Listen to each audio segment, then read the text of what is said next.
Genesis chapter 23. Abraham buys a burial place for Sarah.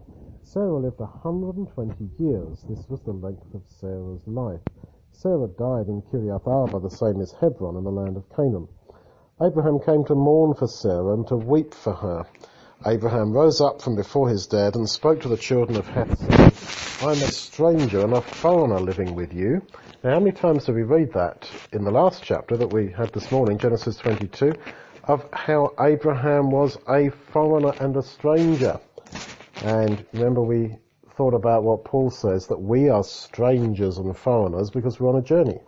And where's our journey going towards? God's kingdom. That's right, towards God's kingdom. So we're like Abraham, travelling around all the time. He says, I'm a stranger and a foreigner living with you. Give me a possession of a burying place with you, that I may bury my dead out of my sight. The children of Heth answered Abraham, saying to him, Hear us, my lord, you are a prince of God among us. Bury your dead in the best of our tombs. None of us will withhold from you his tomb. Bury your dead. Abraham rose up and bowed himself to the people of the land, the children of Heth. He talked with them, saying, If it be your mind that I should bury my dead out of my sight, hear me, and ask Ephron, that he may give me the cave of Machpelah, which he has, which is in the end of his field. For the full price let him give it to me. Now Ephron was sitting in the middle of the children of Heth. Ephron answered Abraham in the hearing of the children of Heth, even of all who went in at the gate of his city, saying, No, my lord, hear me. I give you the field, and I give you the cave that is in it, in the presence of the children of my people. Bury your dead. Now he says, oh no, you can have it for free. But you don't get anything for free, do you? Nope. It's always like you've got to pay something, and that is what happened.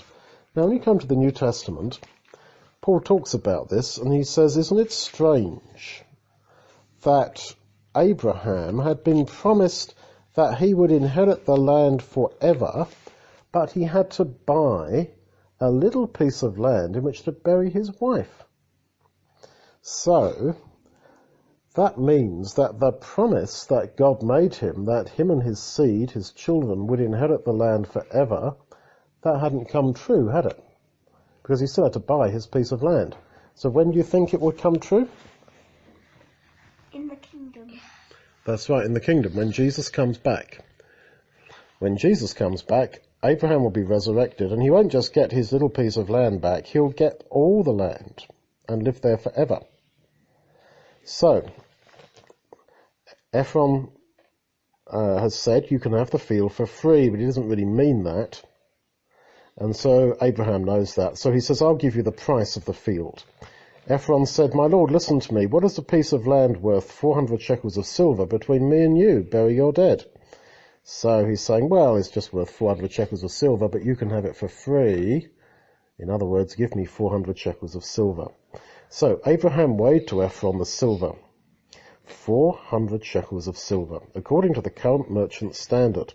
So the field of Ephron, which was in Machpelah near Mamre, the field, the cave, and all the trees that were in the field, were deeded to Abraham for a possession. And Abraham buried Sarah his wife in the cave of the field of Machpelah. The field and the cave were deeded to Abraham for a possession of a burying place by the children of Heth.